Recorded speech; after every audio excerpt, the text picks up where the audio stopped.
बिस्मिल्लाहिर्रहमानिर्रहीम। अस्सलाम वालेकुम। Welcome back to best and simple cooking secrets. कैसे हैं आप सब लोग? उम्मीद करते हैं सब खैरियत से होंगे।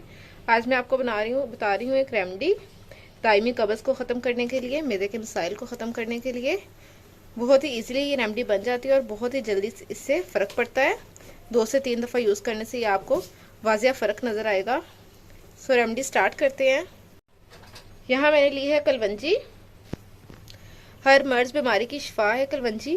और साथ मेरे पास है सना मक्की। ये दोनों चीज़ें आपको इजीली पंसार की शॉप से मिल जाएंगी। मेरे पास ये इक्वल वेट है इसका, हम वज़न मेरे पास दोनों चीज़ें हैं, इनका वेट इक्वल है। कलवंजी है मेरे पास 2 टेबलस्पून और ये जो पत्ते हैं सना मक्की के ये भी उतने ही हैं। ये ज़्यादा इसलिए लग रहे हैं क्योंकि ये पत्ते हैं बहुत ही ड्राई।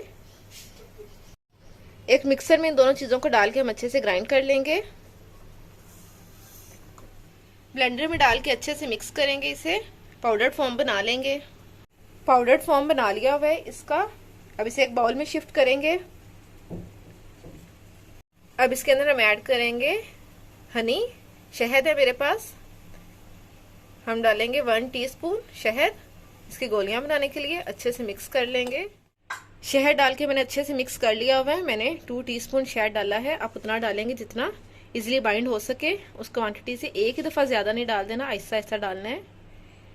ये देखें, तीसरी दफ़ा जब आप यूज़ करेंगे तो आपको इसका बेनिफिट नज़र आना शुरू हो जाएगा।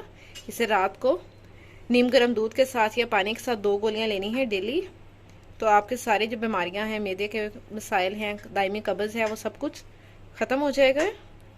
अब मैं सारी गोलियां बना लेती हूँ इस तरह।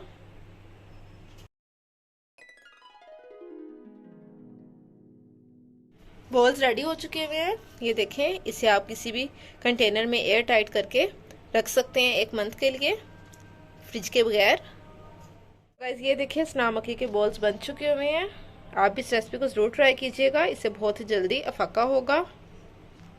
रात को खाने के बाद नीम गर्म दूध या पानी के साथ ले लें और सो जाएं। अगर आपको आज की रेमेडी अच्छी लगे तो मेरे चैनल को लाइक, सब्सक्राइब एंड शेयर कर दीजिएगा।